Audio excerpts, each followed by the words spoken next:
출근길 하나님 말씀과 동행하는 출동 큐티의 진기선 목사입니다. 오늘 우리가 함께 묵상할 말씀은 로마서 4장 13절에서 25절입니다. 제가 낭독하겠습니다. 아브라함이나 그 후손에게 세상의 상속자가 되리라고 하신 언약은 율법으로 말미암은 것이 아니요 오직 믿음의 의로 말미암은 것이니라. 만일 율법에 속한 자들이 상속자이면 믿음은 헛것이 되고 약속은 파기되었느니라. 율법은 진노를 이루게 하나니 율법이 없는 곳에는 범법도 없느니라. 그러므로 상속자가 되는 그것이 은혜에 속하기 위하여 믿음으로 되나니 이는 그 약속을 그 모든 후손에게 굳게 하려 하심이라. 율법에 속한 자에게뿐 아니라 아브라함의 믿음에 속한 자에게도 그러하니 아브라함은 우리 모든 사람의 조상이라.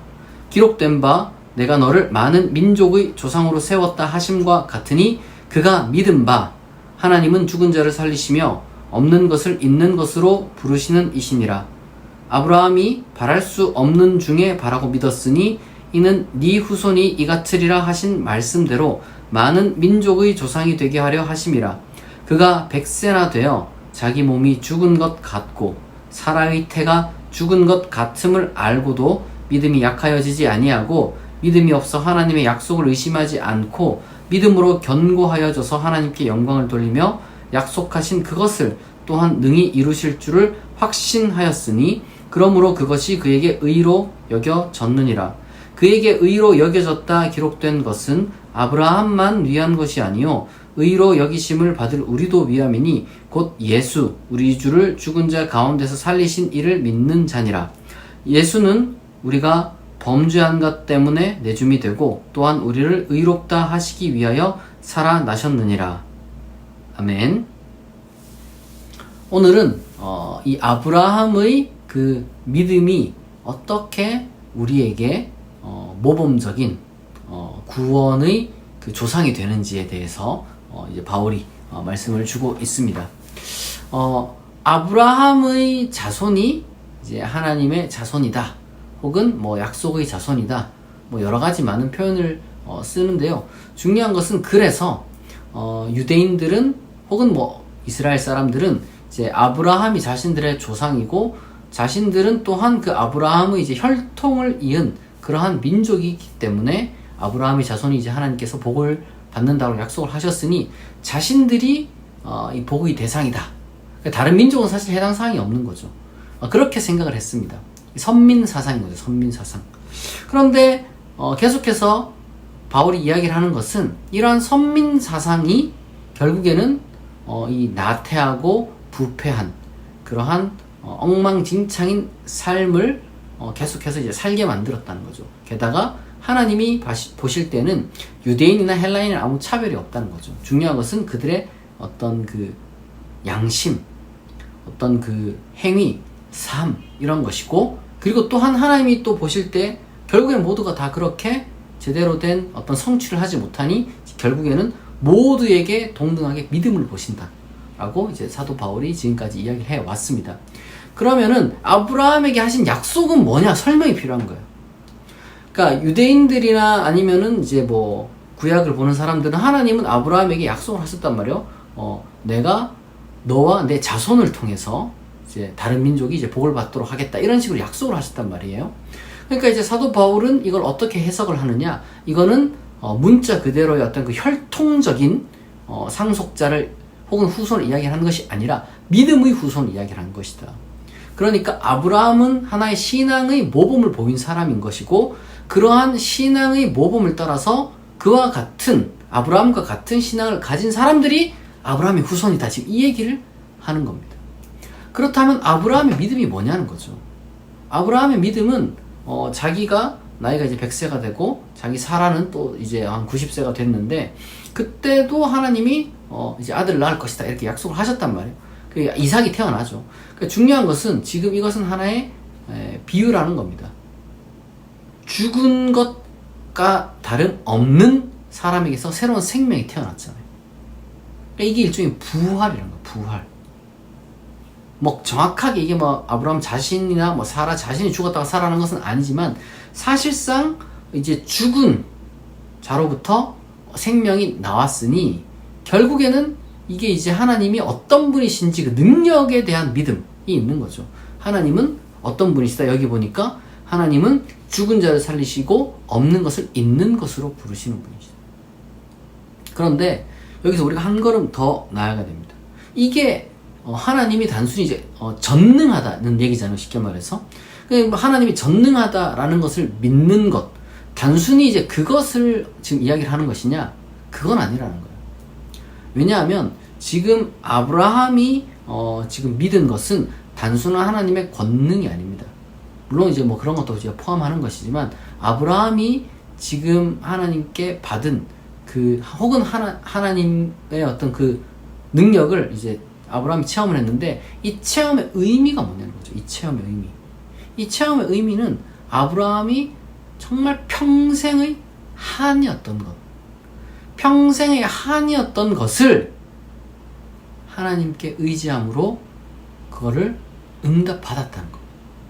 그럼 거기에 하나님에 대한 신뢰가 담겨져 있는 거죠. 단순히 하나님이 대단하다 이게 아니에요. 하나님이 나를 위해서 무슨 일이라도 내가 봤을 때 인간적으로 봤을 땐 불가능한 일인데 아브라함은 하나님이 해내실 것이다 라고 믿었다는 거예요. 그렇기 때문에 단순한 하나님이 뭐 대단하신 분이다 전능하신 분이다 이게 아니라 하나님은 나를 위해 그 전능하신 능력을 발휘하실 것이다 라는 그런 하나님이라는 인격에 대한 신뢰가 있었던 거예요. 이게 아브라함의 믿음입니다. 우리도 마찬가지죠. 이제 사도 바울은 뭘 얘기하느냐? 아브라함이 그렇게 이제 믿어서 의롭다 하심을 받았다. 그럼 우리는 어떻게 의롭다 하심을 받느냐? 우리 인간에게 가장 심각한 문제, 바울이 봤을 때 가장 심각한 문제는 뭡니까? 하나님의 영광에 못 이르는 거란 말이에요. 모든 인간이. 하나님의 영광에 못 이르는 것에 대한 그 결과가 죽음이란 말이에요. 우리가 이제 그러한 어떤 그 사도 바울의 어떤 그 논리가 중간중간에 사실 종교적인 비약이 있지만 어쨌거나 핵심은 뭐냐면은 사도 바울은 그럼에도 불구하고 하나님은 우리를 죽은 자 가운데서 살리시는 분이다. 우리가 죽음 가운데 그냥 내버려진 존재, 그러니까 하나님으로부터 저주받은 존재로 우리가 내버려지는 것이 아니라 우리가 부활하여 하나님께 나아갈 수 있는 존재가 된다는 거예요. 그걸 믿으라는 거죠. 그걸 믿는 사람이 아브라함의 참된 자손이라는 겁니다. 이것은 하나님의 전능을 전제로 하지만 단순히 하나님이 전능하시다 이게 아니에요. 하나님이 전능하신데 나를 위해 전능하신 그 능력을 발휘하신다는 거예요. 이것이 우리 그리스도인이 지녀야 할 믿음입니다. 정말로 그러면 그것을 우리가 이제 어떻게 믿느냐라고 했을 때 지금 사도 바울이 내세운 게 뭡니까? 예수는 우리가 범죄한 것 때문에 내줌이 되고 또한 우리를 의롭다 하시기 위해서 살아나셨다는 거예요. 우리 인간의 운명을 친히 예수 그리스도가 담당하시고 또한 부활하심으로써 이제 우리는 어떻게 됩니까? 우리도 예수님을 통해서 이제 하나님의 그 사랑을 우리가 이제 발견하는 거죠. 사도 바울의 그 어떤 그 논리 전개에 의하면은 예수님은 우리의 의로움을 위해서 부활하신 거예요. 그러니까 의로움은 근데 어디서부터 나오는 겁니까? 지금 여기 논리로 따지면은 믿음으로부터 나오는 거잖아요. 그러니까 예수님이 부활한 것을 보고 하나님이 전능하시네 여기 아니라 하나님이 우리를 위하여서 죽은 자를 살리시는 분이시구나. 그거를 믿는 거죠. 하나님이 우리를 저주 가운데 내버려 두시는 분이 아니시구나. 예수님을 통해서 우리가 확인을 하는 거야. 예수님을 살리신 하나님이 우리도 살리실 것이다. 이걸 믿음이 우리에게 의가 되는 겁니다. 여러분, 우리는요 믿음으로 의롭게 된다는 어떤 그 사도 바울의 진리를 정말 진지하게 다시 한번 받아들여야 됩니다. 우리가 믿는다는 것이요 대체적으로 많은 분들이 오해하는 것이 물론 가장 초창기에 뭐 이제 신앙 고백 어떤 교리라든지 이런 것들을 이제 만들 때는 그때 좀 진심이 있었는데 이게 원래 시간이 지나다 보면은 요게 좀 사라지고 뭔가 그냥 암기만 남아요. 진심은 안 남고 의미도 안 남고 그냥 암기만 남죠. 일단 주일학교에서 일단 외워 뭐 이렇게 이제 하는데, 왜냐면 이제 그 의미를 가르치기가 너무 힘드니까 뭐 이해는 하는데, 근데 이게 뭐 아이들 때야 뭐 그렇다 치더라도 이제 좀 신앙생활을 좀 길게 했으면은, 적어도 이제 성인이면은 우리가 신앙 고백의 의미, 그러니까 우리가 믿는다는 것의 그 의미는 좀 더 알아야 되지 않느냐. 결국에는 우리가 믿는 것은 하나님의 전능하심, 하나님의 자비하심, 하나님의 은혜를 믿는 거예요. 하나님이 우리를 사랑하신다는 그 은혜, 자비를 믿는 겁니다. 여러분들이 다시 한번 이 믿음을 딱 붙들고 정말 하나님께 감사와 감격하는 마음으로 여러분들에게 주어진 이 하루하루를 정말 살아갈 수 있기를 바랍니다. 그것이 우리의 삶의 정말 활력소가 되어주고, 또한 우리 삶을 행복과 정말 충만함으로 채워줄 것이고, 우리의 삶의 방향을 인도해 줄 것입니다. 우리는 아브라함의 믿음의 자손입니다. 하나님께서 아브라함에게 약속하신 것이 있습니다.